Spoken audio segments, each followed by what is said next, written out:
This podcast is brought to you by the Association for Coaching, an international professional body which is advancing coaching in business and society worldwide. Welcome to our reflections of our 2024 podcasts. This episodes have now become an annual event which we do at the end of the year, and we bring back all of our hosts from that year to talk about their experiences being podcast hosts with us and what's happened with the series that they made and what's happened since, really. So today I'm very happy to welcome back all of the hosts, which include myself, Maxine Bell. I'm the podcast manager, but I hosted the first series of the year, exploring mental health and well-being in coaching. And I have with me today, I'll try and do it in the order that the podcast came. So I have Maisie Barlow. Welcome, Maisie. Hello, everybody. Hi. Rob Lawrence, my colleague. Hi, Maxine. Hi, everyone. Simone Sweeney. So nice to be back. And Dina Sabri-Fever. Hi, Dina. Hi, Maxine. Hi, everyone. It's great to be here. Yeah, it's really lovely for Rob and I to see everybody's faces back again. And Dina, your series is still running as well, so you'll all have slightly different experiences of what's happened this year. But shall we go round and just introduce ourselves and what series we did and why we did that topic? So shall I start with you, Maisie?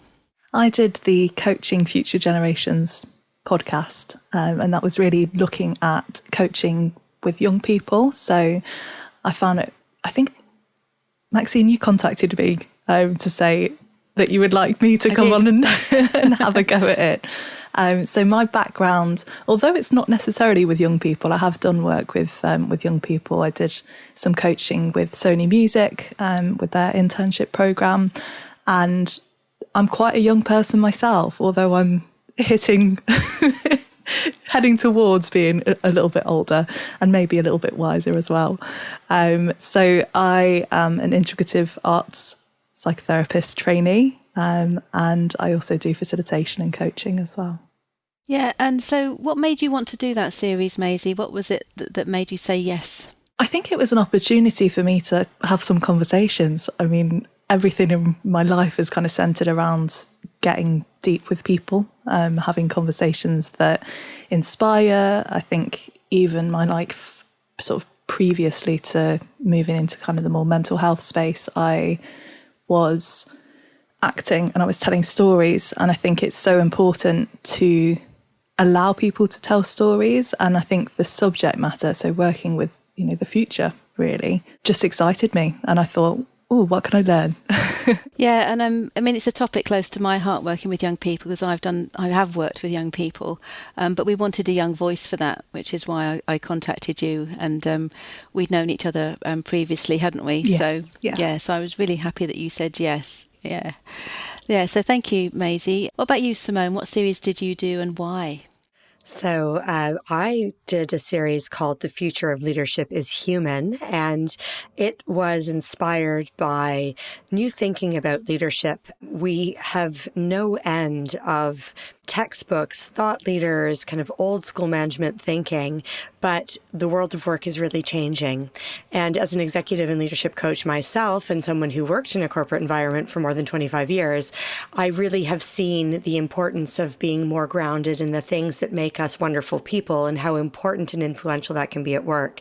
So the series was kind of born from that. And as you'll recall, Maxine and Rob, we looked at many, many topics around leadership to try and identify something that was going to be relevant, that was going to be thought-provoking, and something that could hopefully do some positive good in the world. So we finally kind of settled on that. And it was exciting also to bring in some aspects of technology and the way things like AI are influencing leadership, which I think made it more timely. So while leadership is such a massive topic, hopefully we found something that would encourage people to think a little bit differently. And it was really fun to do that and explore new approaches that will hopefully shape the way we're going to work going forward. It took us a while to get to narrow down, didn't it, to the topic you wanted, but you did a great job in the end, Simone. It was very relevant, and it turned into a great series, I thought. So well done. Yeah, and Rob, with your series, you did coaching outdoors. That kind of happened in a slightly magical way, that series, didn't it? It happened very quickly. I can't remember the exact details of, I think we were having a discussion about what topic to do in the podcast, weren't we? Yeah, that's right. I credit you with the magic there, actually, Maxine, because I think it was your idea to do a series around coaching outdoors. And I jumped at the opportunity to be the host when I was invited, which I think you and Samantha agreed it'd be probably good for me to take the mic again and do a series. And actually, it's a series that's very close to my heart. I love the outdoors and I love coaching, and I was keen to explore this territory more so. And what a brilliant opportunity to do it on the AC podcast, particularly with some of the people we know. But I think the thing that blew my mind is how quickly that series came together and how much support there was behind the series from all of the participants and other people in the broader coaching outdoors community, which, again, almost serendipity, really. The Henley Business School had a coaching outdoors event running around the time that we were publishing the podcast. It was a complete coincidence. And the Coaching Outdoors, Anne-Marie Watson, who was the first guest on the series, has her own wonderful series about the topic. And they were actually taking a break. So I kind of almost felt this series was kind of filling a gap over the summer. But not only did it come together really well and was there so much support around it, the guests absolutely blew my mind in terms of the ideas, the stuff that they do, the way they show up in the world, the work that they do with people, and the amount of thought. I hadn't appreciated the breadth and the depth of coaching outdoors already at what I feel is still a relatively young stage. I mean, coaching is generally quite young anyway, but coaching outdoors perhaps more so. But I'm amazed at the richness and diversity and depth that it already reaches.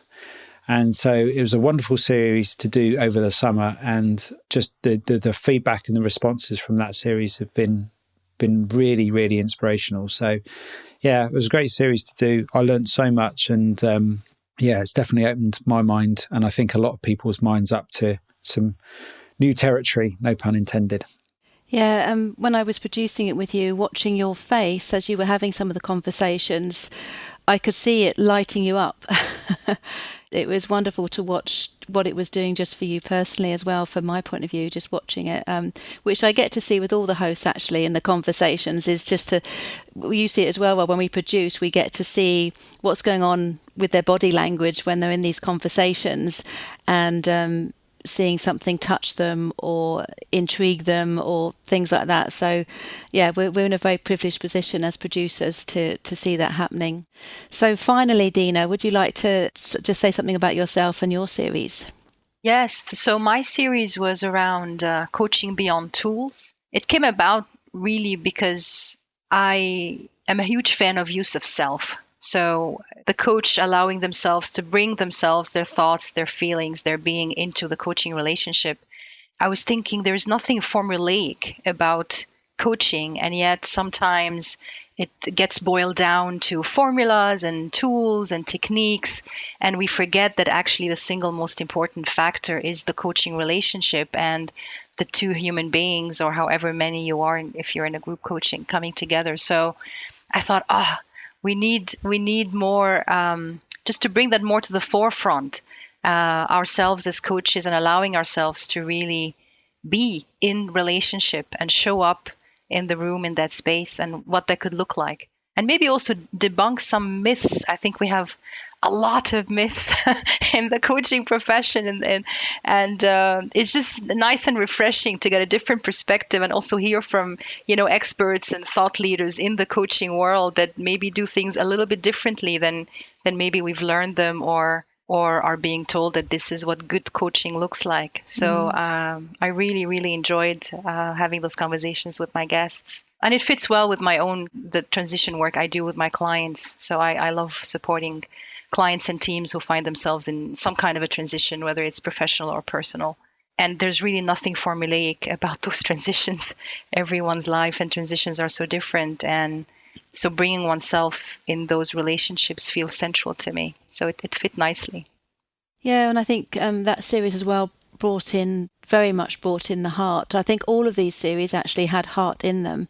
We were saying just before we started recording that that when I look at the topics that we covered, the human-centric aspect of leadership, coaching the future generations, where Maisie, you had some very long and deep conversations, Dina with the sort of spiritual and love and those kind of topics that you're talking about, and coaching outdoors, which is about nature connection, about connecting to something greater than ourselves, and of course mental health. Which, is something that all of us live with and have some understanding of and have some concern about. So there definitely was a kind of, a sort of soul, heart kind of theme running through it about our humanity, which feels very where life is at the moment, doesn't it? There's so many things happened that when people are looking for purpose. And so... yeah, so very special topics. And I started the year with exploring mental health. This is an area that I've worked in my previous professions, but also I've lived experience of. I grew up with a parent who had mental health difficulties and other things. So for me, it was a very important topic. For me, in some ways, I would call it more emotional health than mental health in the way I see things. But it was a really great introduction to that topic, a key one, because I've seen many coaches struggling with, who haven't had my background working in mental health, and then people are walking into our sessions sometimes bringing that stuff in with them, and then not knowing what to do, not feeling confident enough. So it was really great that we were able, the Association for Coaching, to get that topic started. And we'd had conversations with Anne Kalasia, hadn't we, Rob, before? Because, as you know, at the end of this year, we've just had the Mental Health and Wellbeing Conference. So it was definitely something that the AC was wanting to tackle in the last 2 years. And so we had this lovely little 6-week series. We had some great guests, some great conversations about things like suicide, ideation and depression and anxiety, all the things that kind of have become almost every day, unfortunately, but are really interesting. And I think that series gave a really good, solid introduction to anyone who knows a little bit about mental health, doesn't know anything about mental health, or just wants to become up to date with where the thinking is. Each episode, I think, stands alone, but as a 6-week package, I think it would give any coach a solid start on the topic. So yeah, it was really, really good to do that, to get that started off.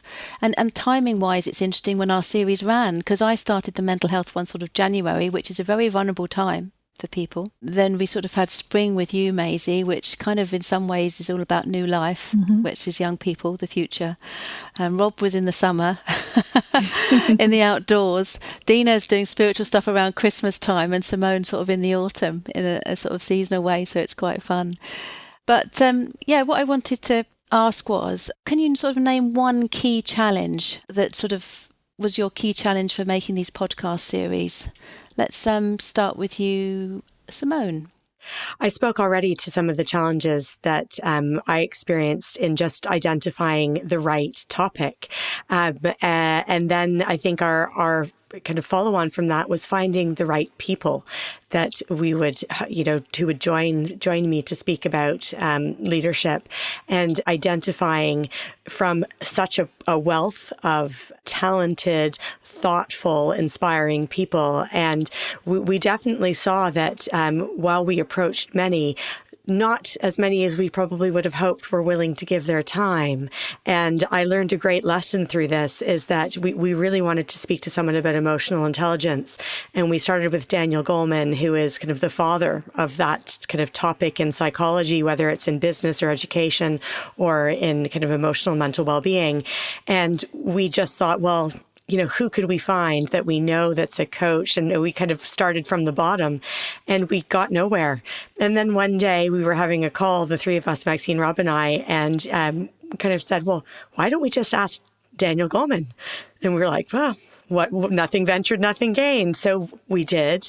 And lo and behold, he replied and said yes, which was fantastic because, 6 million followers, the person with, the greatest kind of authority over 30 years on that. And we were being almost too modest with our ambitions. So what started out as a challenge actually came into a real highlight for me. And that was really kind of a great lesson of, if you don't ask, you don't get.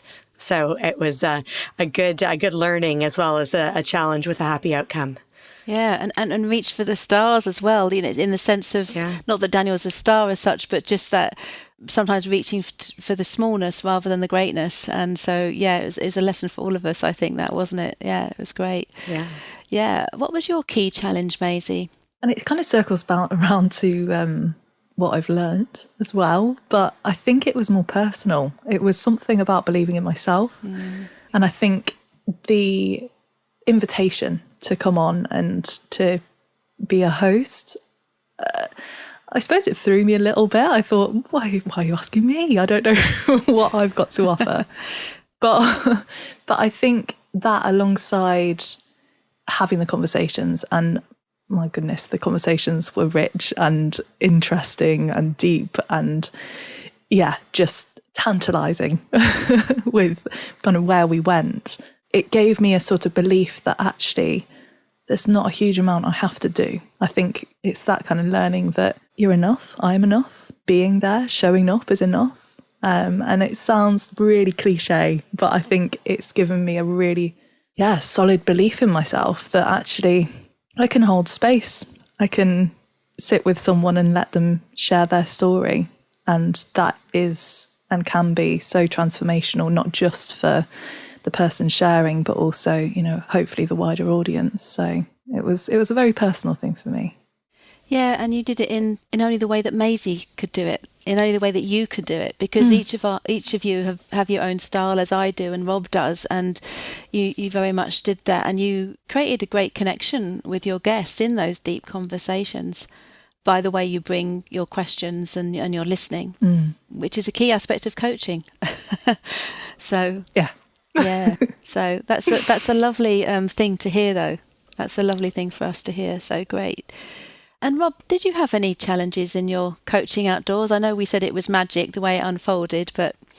Yeah, absolutely. I mean, despite perhaps the experience I have with podcasting and, hosting as well, I still have the same challenges. I can completely relate to what Maisie was saying from a personal point of view. It's that who am I to host this series? I've not really got much background in coaching outdoors, and what can I bring to the conversation? But then I think I get just as nervous as I'm sure anyone does before a recording. You want the tech to go well. You want the conversation to be useful and rich. And I think I got my confidence from just knowing that these things always work out. It is recorded, it's not live. And to Maisie's point, as a coach as well as a podcaster, holding the space for someone to share what they know and just be curious. And that never lets me down. Once I get into it, I just think, well, what am I interested in here? I think that always provides a fruitful, interesting conversation. And I think that's also what the listener might be interested in too as well. They're probably curious about similar things. So once we get into it, it's fine. But I'm just as nervous before every recording as the next person. So I can't say that the experience has ever changed that.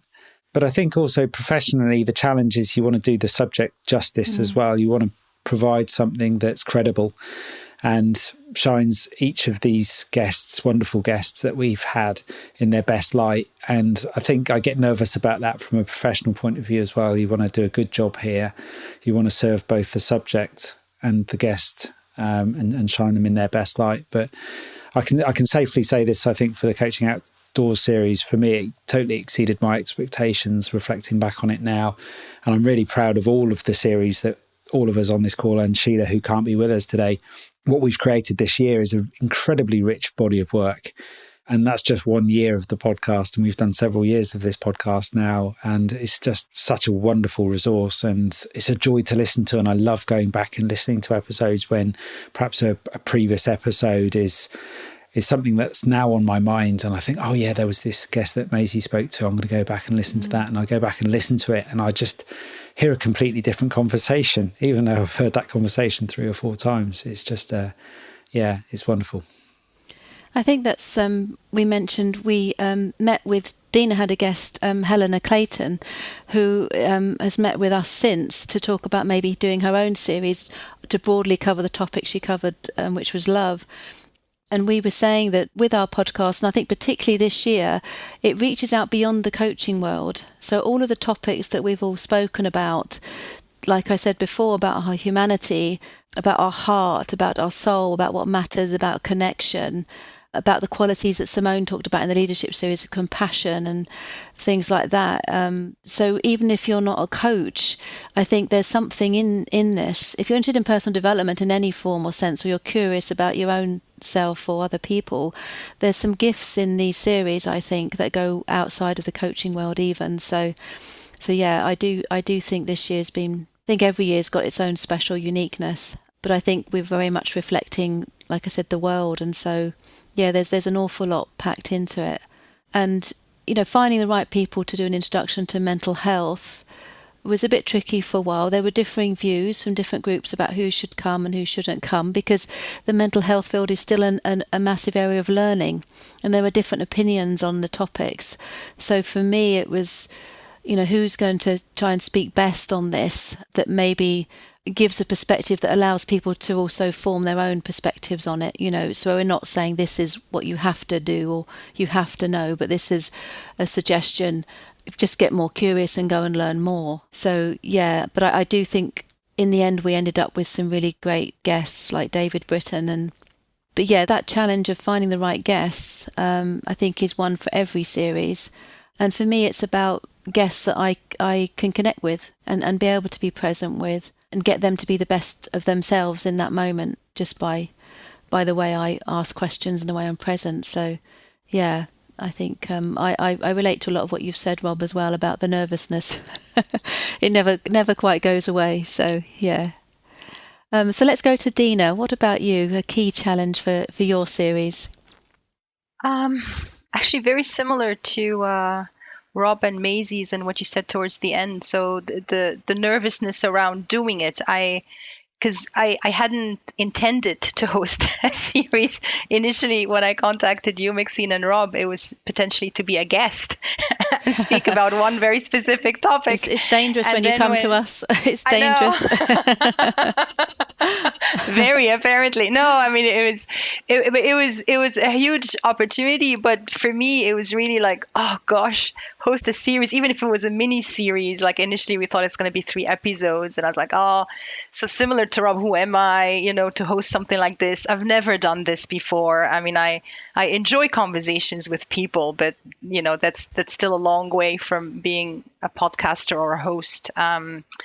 So yes, lots of doubts and fears around it. But I have to say, so Maxine and Rob, you guys made it really lovely and easy, and your support has been tremendous for me throughout the process, and not just the technical bits, also kind of the moral support and encouragement throughout the episodes. And so that was super, super helpful. And then of course you start having those conversations, and then I just loved every single one of them. So that was definitely a big highlight. But yes, and technical thing, I think John's probably is a challenge I didn't expect, because we initially had a recording with him, but bless him, he was having such a big cough throughout the recording. We needed to record it a second time, and I remember I was thinking, no, how is that going to sound? Will it be as good as the first one? Will it be any good? But actually it turned out to be an even deeper conversation, the second one. Yeah. So just staying with you, Dina, is any other sort of key highlight that stands out for you in that series? Something in a conversation or a guest? Or for yourself? Yeah, I mean, the whole series for me was a highlight, again, because it was so unexpected, and also how the last 2 guests came about. It was very serendipitous. Is that an English word? That's the right word. It was so easy. Like once I said yes to the series, I knew the topic, I knew the guests, and then as I was connecting with guests, then the other, so Helena came through a connection, and I thought, oh, I'm having a conversation with her already, let me ask her. And then through her, I also had a conversation with Robin that had been planned weeks ago. And then when I said yes to the series, I thought, oh, Robin could be a 5th guest. Anyway, so I thought that was lovely how everything came together. Another unexpected highlight, which I thought would be a challenge, was Robin's recording ended up being without any video. And initially I thought, so I saw your face when he said it. I don't want the video on. You went, oh. I know. Yeah, he was having internet bandwidth issues, and I was thinking, no body language. How is that going to go? But honestly, it was the loveliest, deepest conversation. And for me personally, I think it took a bit of pressure off, this idea of not having, even if we don't show a video in a podcast, but me knowing it's videotaped apparently was putting pressure on me and I wasn't realizing it. And having that off and just focusing on the voice and the sound, I found that so powerful. And I was even thinking, if I were to ever start my own podcast, I might even do that for every single episode. We just shut the video off and just focus on sound and see what happens. So yes, that was a big highlight. Which, of course, ironically, is what podcasts are all about, just focusing on the sound. So, yeah, yes. I know that's something that Rob's completely in agreement with you on, aren't you, Rob? So, yeah, the first few 100 podcasts I did were just audio. And curiously, a lot of the coaching I do today is just telephone coaching. And so there's no body language. It's all tuning into what's being said and how it's being said for me. But that's how I'm wired, and I don't expect everybody to be wired like that. So, yeah, I think it's what suits you. And I respect that about guests. I think to Dina's point there, and for anyone listening to this who may be invited as a guest or might want to be a guest in a future AC podcast episodes, we always respect that and offer that. As Maxine, you mentioned, it's about the conversation. And again, with the listener in mind, they're most likely going to be doing something else while they're listening to these episodes. They're out walking, running, maybe on a plane somewhere or driving, whatever. So, yeah, I think that's what makes them special for me. Maisie, what was you probably got a few, but what was maybe one key highlight that you can pull out from your series? Or one particular guest maybe that stood out? Tough question. It is. And I was actually reflecting on it this morning. And I was thinking, I mean, the obvious answer would be Stephen, because we just spoke for hours. And it was such an in-depth conversation.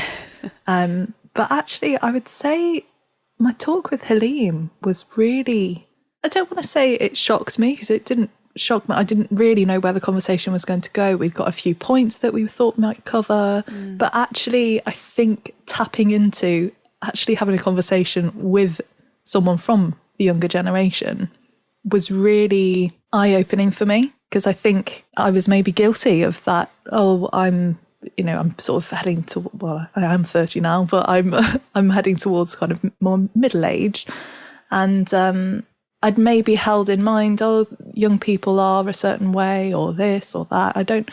It kind of challenged me. And so therefore I was intrigued. I wanted to know, I wanted to hear his perspective. I wanted to understand what was going on for him. And yeah, the rest of his contemporaries, obviously he's doing a lot of work in schools with young men. And yeah, there was something about that conversation that I will hold very dear to my heart. And I just thought it was really, interesting. And I must say, your guest didn't hold back, which is actually very true to working with young people, isn't it? Because when I work with, one of the things I love about working with young people is there's no kind of BS, if you know what I mean. Yeah. It's straight up, and they know when you're not telling the truth. And that came up a number of times in conversations. So Halim was a bit like that. He mentioned cancel culture and things like that, some of these trickier topics, didn't he? And that's where it started to get really relevant and poignant. Definitely. Yeah. So, yeah, they were very truthful, straight up conversations. But there's so much in them. You have to listen, don't you? You can't. It's very hard to sum up those conversations in 2 minutes. They're very poignant, and it's a very beautiful area to work in. Working with young people, there's something magical about it. For me, it's a bit like working with people with learning disabilities. There's a magic about it. There's an honesty about it, and I think we hoped with that series to invite some coaches in that maybe hadn't considered that area of coaching, didn't we? Definitely, yeah. Yeah, I think it's really important to think about as well and I think I said this during the series, but, I'm training to work with adults and a lot of my placement is with adults, but we're always going to be working with children because everyone has been a child. So just holding that in mind and holding in mind the fact that we've got these layers of self, and sometimes you might be talking to a child, sometimes you might be talking to an adult, sometimes you might be talking to a parent. We're talking to different versions of self, and having the conversations just helped really cement that ideology for myself. That's so true, and that makes that series relevant for everyone to listen to, because you're right. We all bring our child with us, whether it's our hurt child or some other part of us that comes into the room. So yeah, thank you for saying that. It's important. And so Simone, I know you had quite a lot of highlights, but can you pick one or two that you remember? Yeah, I think, well, overall, the highlight is always working with others and meeting new people and being inspired by, what their expertise and their area of passion is. And we had such a broad range of guests in the Future of Leadership is Human series, where we had people who had been practicing for 30 or 40 years in their field of expertise, like Dan Goleman. Then we had, neurocoaches, people who were, working in the corporate world. And they all just brought such a great lived experience to what was their area of expertise. And I think in every case, their expertise was grounded in something that they really strongly felt and experienced. So we had Peter Greedy talking about toxicity and cult and the difficulty of kind of challenging behavior at work, or Bernadette Thomas was talking about well-being, and the experiences and the transformative impact of those experiences really kind of came to life in the expertise they were sharing and talking about how that's important in coaching and how they're working with leaders, as well as just, all of us lovely humans trying to make the best of our days. So that is always a highlight for me. I think just experiencing others. And I think in every experience I've had with doing the podcast, this was my second series for the AC, is that those relationships become longer standing. We have then, we connect afterwards, we share ideas, we kind of amplify what each other are doing and kind of support and cross promote. And they always are getting me thinking of something new. So I think that will always be a highlight of that. And it's also really nice to work with the AC. The Association for Coaching is doing great work. So being able to contribute to that, being able to explore new areas, I think pays dividends for people who are working in a coaching or development space. So that's always a nice side benefit to it as well. So those would be my two big highlights. Just to pick up on something you've said there, so you mentioned that you've connected with some of them. Is there any sort of been any really stark positive outcomes that have come from the series? Because we generally witness that the things don't end just with the series often. What's happened for you since you recorded that series? So since I've recorded that series, and actually I'll go back to the first one, which was about getting started as a coach. From that series, I have collaborated and worked with two of the guests from that. I also started doing supervision with Michelle Lucas, who was one of my guests. So I had a really kind of powerful coaching relationship developed from that. And from this series, I'm actively talking with a number of them, day to day, and some about collaboration. So here's an area of common interest. How can we support each other? So, I've been chatting a lot with Liz Ryder about the work that she does on human-centric leadership and what we can do to really start to make that a kind of a movement for good and change in how people are managing people and how they're really embracing these different qualities of leadership. But then others, I've since then gone on and been invited to speak with them or to support what they're doing. So it's kind of come out in lots of different ways. I've recently been a beta reader for Mark Crossfield. He was a guest on the first series for a book he wrote on mid-career change. So it's so many that I can't even articulate it, but I would say that in almost every case, there has been some further support. And, even Dan Goleman, super happy to promote the podcast and the AC to his 6 million followers, to the 2.7 million, I think, subscribers of the newsletter. That's great for all of us, for coaching as a profession, I mean, not just for all of us kind of working within the AC and the podcasting space. So many benefits. And that's been really, really special about it. Yeah, that's wonderful. And there is, I don't think I can name a series where we haven't witnessed some ripple effect. The series I did, and then that led on to the Mental Health and Wellbeing Conference, where some of the guests from that series ended up being speakers at the Mental Health and Wellbeing Conference. I think in that series, the suicide episode particularly stuck out for me because it's something very personal. It's something I have a lot of experience with, unfortunately, with friends and family. And I felt that Joe and Andrew, who were the guests on that episode, did a brilliant job, absolutely brilliant job of talking about suicide and how, what practical tips are needed and what thoughts are needed to be able to support clients that might come come in with those kind of ideas. And but it's wonderful. And you're very proactive, Simone, as well. So you grab these moments from what Rob and I have observed with both hands and squeeze all of the juice. Squeeze all of the juice out of them, as it were. So, but that's quite amazing and so encouraging for anyone that would think in the future of maybe hosting a series of what can happen. As I saw with the creative coaching, I mean, the ripple effects continue to this day, and I still get comments saying, well, you instigated this, Maxine, so thank you, from some of the guests and things. So it's an amazing thing. What about you, Rob? Have there been, I think you made some connections and things from that series as well, didn't you? Yeah, I've met some wonderful people. Speaking to Simone's point there, I perhaps take for granted the connections that you make. I perhaps didn't in the early days, but these days, for me, the podcast is almost the excuse to meet somebody and have a conversation, and then that leads to something else.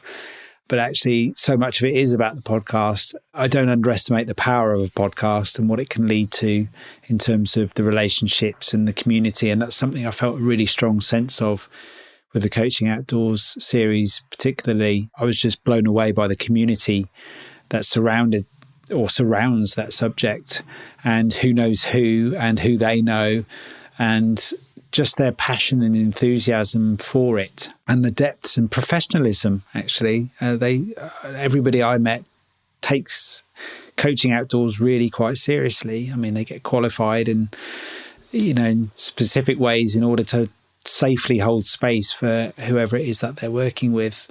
Yeah, I think all of that just really impressed me and left me with a really strong impression. I was just really perhaps surprised, actually, at how much thought people give this subject, and the enthusiasm, the growing enthusiasm and momentum behind it. As I say, there was an event at Henley, and going there was a great experience. I got to meet some of the guests that I'd actually had on the series in person, which was a very special opportunity, but also to meet lots of other people as well, and just speak to them about why they were there and what they were interested in. And I was just left feeling very inspired by that event, and also the actual series in itself. So there were definitely a few standout moments for me. I remember Jackie talking about how ever since a young age, her walking out into nature was like, that was her church. And I almost got goosebumps when she was talking about it, the way she was talking about that as she opened up the conversation that we had together.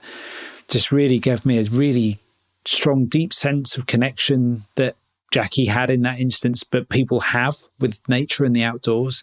But it really resonated deeply with something within me too. That's a connection that often shows up through podcasts, similar with Simone and Maisie's series and yours too, Dina. There are conversations in there where it's resonated with me at a really deep level. And they're the very special moments that I find listening to these podcasts, is when it resonates at that level with you. There's something being disturbed there in sometimes a positive and sometimes a challenging way. And that's something else and something new to explore. Yeah, you're right. And we're lucky I get to listen to them at least a couple of times with writing the show notes. And recently, actually listening to Robin's episode last night, he's going to be the final episode of your series, Dina, when he brings up the topic of fear. I almost felt a relief that he brought that topic up, because it's the elephant in the room in the world. About fear and about our self-deception, and that's a really interesting conversation to listen to. That there's so many things I could think about. Youssef, Simone, touched me in your series, because he's a leader. He came from speaking from the point of view of being a human-centric leader, and just listening to the care and the compassion in his voice touched me. And I thought, wow, there's people out there actually doing this, actually being this person, walking the talk. It was quite moving just to feel his kind of energy in a way, and where he was coming from, and his passion for people. So it was beautiful. And there's in every series, I think Stephen in your series, Maisie as well, and had an impact as well on me. Magical moments. Have there been any sort of ripple effects for you, Maisie? Any positive outcomes since you've done the series? Yeah, I mean, it's been interesting, because I've had a few people sort of connect with me on LinkedIn and say that they'd listened, which was really nice. I also recently extended my hosting repertoire. So I actually did an in-person hosting at the Mo Foundation's movement conference. So that was, I suppose, a step up, actually. And I think it came about because of, having done the co-hosting on this podcast.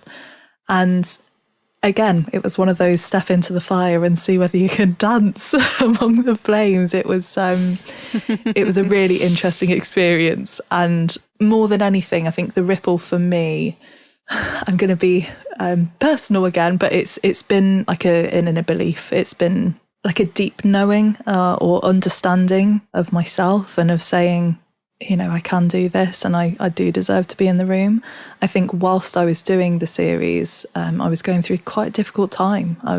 Everything was changing for me. I was moving cities. I'd just started an MA. I had moved back in with my parents. There was massive change in the air, and I was finding it really difficult to ground. So actually the conversations were helping me ground, and then the integration of those conversations. So the ripples that they'd made within myself kind of settled within my bones, and I've really got to a point now where I think I can walk into a room and it's okay, and I deserve to be here. Which is, I said recently in a therapy session that I felt I don't feel so alone anymore.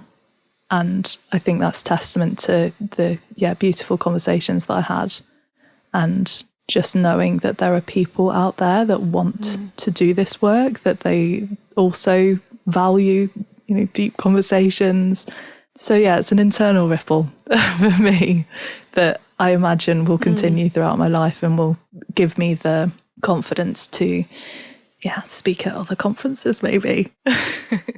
Yeah, no, and I noticed that at that time as well, you posted a few extra things on Instagram because you write poetry, don't you? And you perform and which you do beautifully. Yeah. Thank you. What's your Instagram tag, just in case someone wants to now find out what I'm talking about? It's maybe, so MAIB_. That's it. Yeah. Just because I know that if somebody else go and listening to that and go, well, where is she? Yeah. So that's great. Thank you. You read your poetry beautifully, so it's worth listening to. So Dina, what about you? I know it's your series is still ongoing. You've got a couple more episodes to go, so you won't have had that much time. But I've already seen a ripple effect in you. So let's see see what you say, and I'll show you. I'll maybe share what I noticed. Okay. One really nice ripple effect, which I didn't expect, was Helena Clayton. So she has her own podcast, and I subscribe to her newsletter just because I think it's so interesting what she has to write.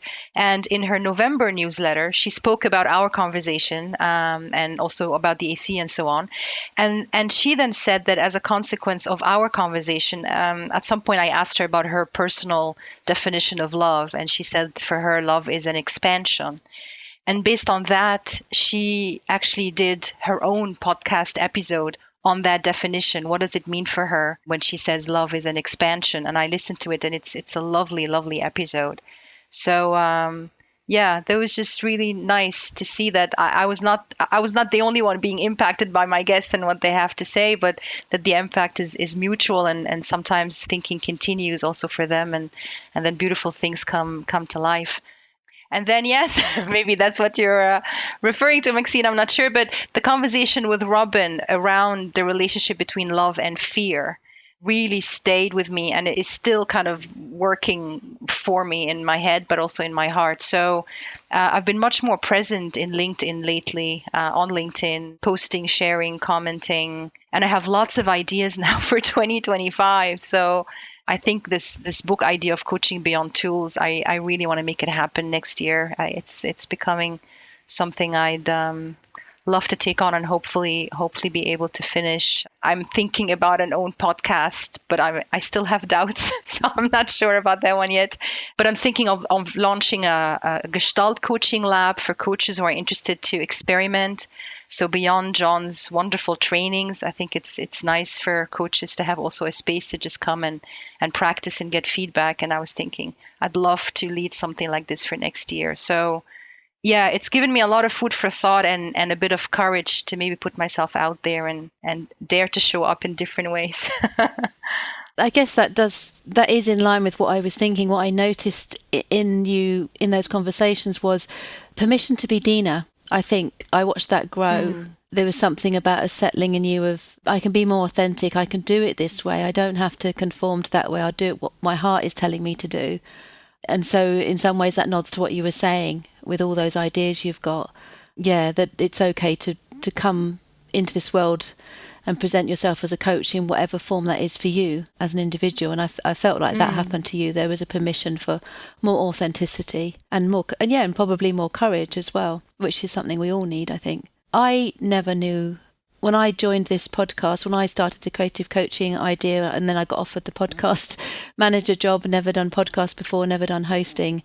It's been a growth for me too in that way. You know, I still get nervous and I still have challenges with each topic sometimes, but I am very curious and I do love people, and I've realised that that's enough. That presence that got spoken about with Maria in your episode, Dina, that ability just to be there and to listen and to be curious and follow your nose with that one. Because we all have some degree of hurt about not being seen or heard at some point in our life. And I think, you know, with these conversations we have in podcasts, something quite beautiful unfolds in those moments when you connect, you know, and I've made friends from some of those coaches, you know, stayed in touch with them, or there's something I might be collaborating on soon and things like that. So it seems like, oh, it's just a podcast. What does that matter? It's just a podcast. It's just another podcast, because there's thousands out there.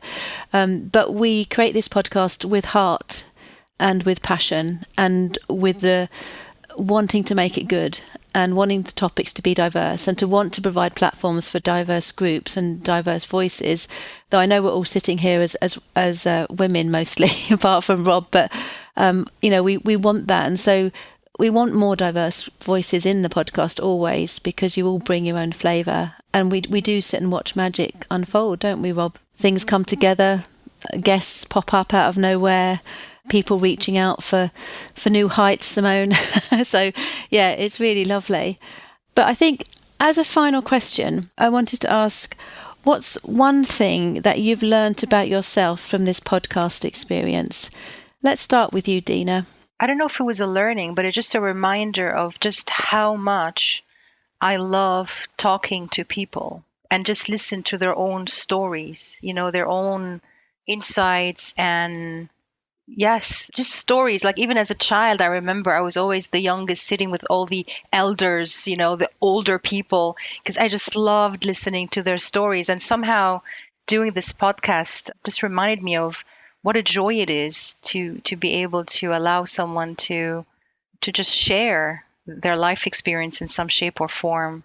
So it was a lovely reminder, and I've been wondering how I can continue reliving this, because it's such a special experience, certainly for me. So yeah, it's a reminder and I don't know, a joy actually to have been able to do this. Yeah. Thank you, Dina. What about you, Simone? What's the one thing you've learned about yourself with this series? I will build on Dina's piece there, because I think that it, again, was maybe more than a reminder, but certainly a bringing home that when you create the space and just have an open mind, amazing things can happen. So, you know, being curious, going after, you know, the thing that seems out of reach, usually plays out in the end, at least teaches you a lesson, even if it's, you know, kind of a failure, it wasn't the outcome you planned for. But in this case of the podcast, is that at every point where I kind of stopped and kind of pushed my thinking or just paused to think of something new, I took something more powerful away. And that was, I think, that's always going to be the win for me in this, and for hopefully the people that are listening, is that we're trying to broaden people's horizons and introduce new perspectives. And when you deliberately create the space and the environment for that to happen, then it will. So that for me is my big takeaway, and a great reminder for everything that I do. Yeah, no, I think that's true. And we see the evidenced all the time, Rob, don't we? We see the evidenced. This is why we always want people to come with passion, because if you come with a passion for a topic or a passion to host or whatever it is, things do unfold. Synchronicity, that, you know, universe or God or whatever you want to call that, co-creates with you, I think, you know, and things unfold. It's quite amazing to watch. I think, Maisie, you've sort of touched on some things you've learned about yourself this year. Is there anything else that you'd like to add that you've not said? I don't think there's anything to add. It's, just to reiterate that I suppose I'm enough. That, it's that ever question that you're kind of ever learning, is that actually, I'm enough. I'm as I am, and I can show up in whatever capacity and be enough. I think it's not going to diminish. It's always going to be there. And there's that, I've got an image in my mind of your candle burning, and it's always going to be a light, even when, life gets difficult, and sometimes there's a storm going on outside, but it's still there, and it's still enough. It's a lovely message, and it's certainly something I relate to. And I guess for me, it's maybe something with the podcast for me as well. In I do tend to have shrunk myself an awful lot in the past, and when people ask me now what I'm good at, I struggle to say. But I've had some lovely feedback for some lovely people this year as well, and this year's been about receiving it, because it's been said by sincere people. And I think it's about, just for me, it's about that reception, opening up and taking it in and going, rather than batting it back like I used to go, like we do. It's more like, okay, I'm going to open up and I'm going to take that in, and I'm going to sit with that, and I'm going to just accept that maybe there's some truth in that, and that's good. And it's almost creating a new story for yourself, isn't it, really? So again, it's that story element again, which is something I love too. And there's, so in these moments of growth, it's we're kind of either rewriting or continuing to write our story in a new way. So thank you for sharing that and your vulnerability. It's really, really lovely. And Rob, what have you learned about yourself this year with the podcast? Yeah. Well, I've learned it's not that hard to get back in the saddle and host again. Not having done too much this year. So it was really good fun, and I really enjoyed it being back on that side of the mic. But perhaps a little bit more profoundly and personally, from the Coaching Outdoors series itself, we're not separate from nature.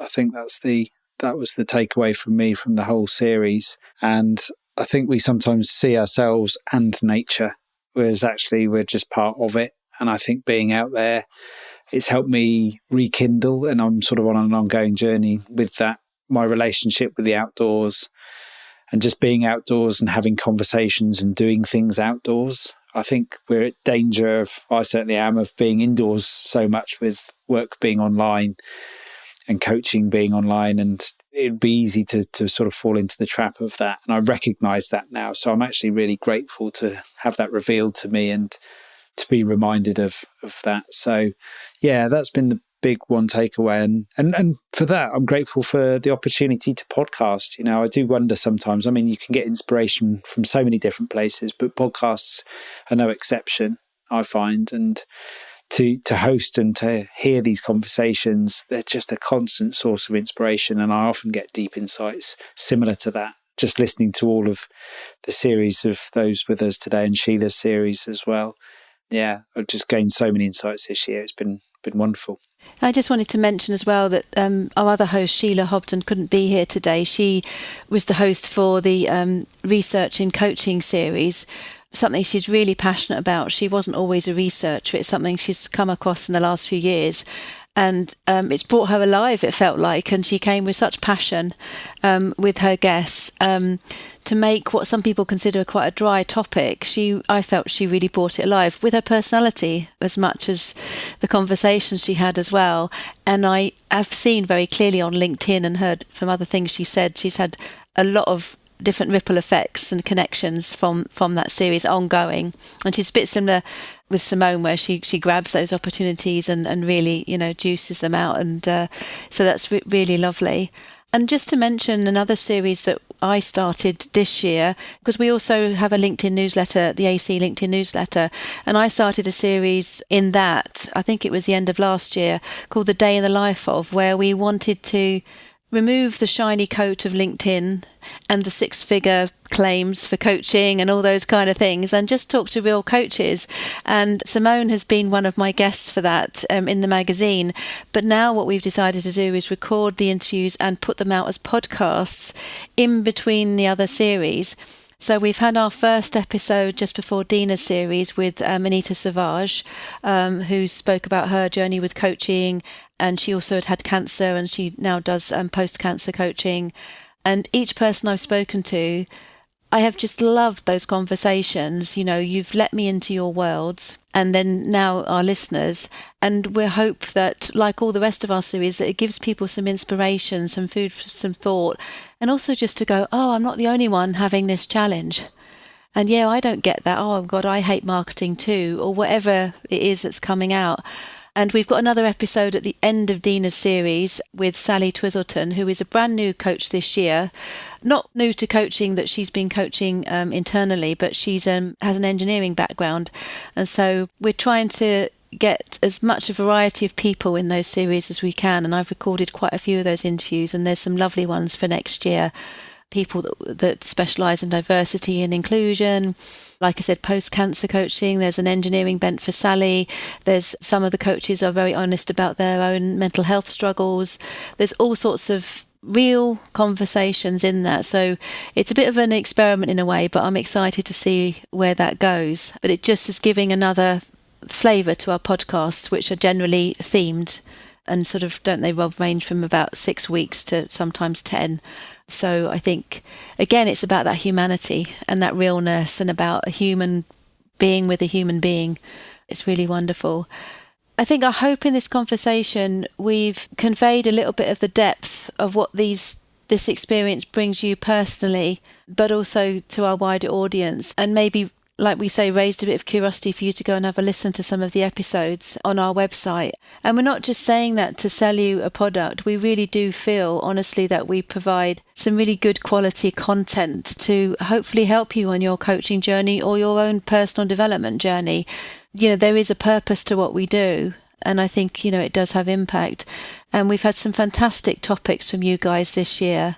I feel really proud of what we've done. And I think I'm really excited for next year. We've got a couple of topics confirmed. Ironically, we've got a topic in the new year, which kind of bounces very on the opposite side of Dina's series, which is Coaching Beyond Tools, where we've got Claudia Day back for her third hosting series. That's how good it is hosting with us. She's coming back for a third time to do self-awareness tools and insight tools, isn't she? She's having some different conversations with different experts on that one. And hopefully we're having a series where we're looking at coaching in very different arenas, coaching in charities, supporting things like domestic violence, homelessness and things like that. That's not fully formed yet, but I'm really excited to hear where that series goes. And we've got some other ideas, some other people like Helena who are having conversations with to see what ideas they've got. So I feel like, Rob, from year to year, we go from strength to strength. So hopefully that will continue. Also, just a reminder that the podcasts that we produce are part of our whole digital learning hub package that we offer in the Association for Coaching. The Digital Learning Hub is jam-packed full of webinar series, member benefits, signature programs, other coaching conversations. It's just a huge resource, really. If you're a member, you can access all of it, but there are also ones that you can access if you're not a member. And there's ones that have been done this year and in the past, but there's also always new ones coming up on a regular basis, new webinars. And often if you join a webinar series and you're not a member, you get a chance to have a year's associate membership. So you can test us out. So sometimes it's worth just having that first one that you pay for, and then you get that free associate membership and you can try things out. And we do try and keep our costs down to a minimum as well. It's an amazing resource. I think, Simone, you've tried some of the things out within the Digital Learning Hub. I have. And in fact, it was the various programs, webinars, and kind of inspiring content that prompted me to be a host for the podcast. So there's everything from how to set up your business to how to market your business to new coaching tools and programs and different kind of thought perspectives, but also the tools that, you know, are making us think differently, like the topics we've explored today. So absolutely a great benefit to coaches and people in that space. Yeah, it's an amazing thing. Lots of different topics, and we're always coming up with new topics as well. But also another thing that's happened from the podcast is this year, which was really exciting for me, was we had the Creative Coaching Fest in April. And it was awesome. That's the only word. I know that's a cliche word these days, but it was just the most amazing experience. It was my idea, so I helped out with putting it together. But the digital learning team, when they create events, are so impressive. It's Miranda and Lenka and Jane and Lucy. I mean, they do an incredible job in the background. And that Creative Coaching Fest was just magical. It was full of life, such interactive sessions. Some of my guests from the podcast came back and were speakers, and it had a real impact on people. I could see it really touching them and really making them think. And just recently we've had the Mental Health and Wellbeing Conference, which again went down really well. We had some fantastic feedback from that. And even though you won't be able to attend them live anymore, they are both available in the Digital Learning Hub to watch. So it won't be quite the same, particularly for the Creative Coaching Fest because of the interactivity with it, but you will still be able to access some great conversations. There's a great things in the mental health and wellbeing on neurodiversity and suicide, again, another mental health topic. So, you can tuck into that. So lots of resources, folks. If you're a keen learner and you're endlessly curious, like a lot of us in this room are, there's lots for you to access. But I'm really honoured to have all the hosts back this year. It's been lovely talking to you today. I wish we had more time. I feel like we've only just touched the edge of some things that we could talk about. But thank you for your contribution to our podcast and for our conversation today. Thanks, Maxine. Thank you. Thank you. And huge thanks to Maxine and Rob and the whole team for all the great work you do for the podcast. It's inspiring, and you bring the heart and the magic to it. Mm-hmm. Yeah, couldn't agree more. Do. Thank you both so much. Yeah, and the whole team behind. It's amazing working with you guys. Thank you so much. And I think I'm going to end with the fact that this is going to be released at the end of the year. So let's look forward to a 2025 with more human connection, more heart and more soul. Thanks for listening to another podcast by the Association for Coaching. I have been Maxine Bell. For 20 years, the AC's purpose has been to inspire and champion coaching excellence, advance the coaching profession, and make a sustainable difference to individuals, organisations, and society. To find out more about the Association for Coaching and our member benefits, follow us on LinkedIn or explore our website at associationforcoaching.com. You can keep up to date with our latest podcast episodes, enjoy the wealth of digital learning offerings, and gain insights from our Coaching Perspectives magazine.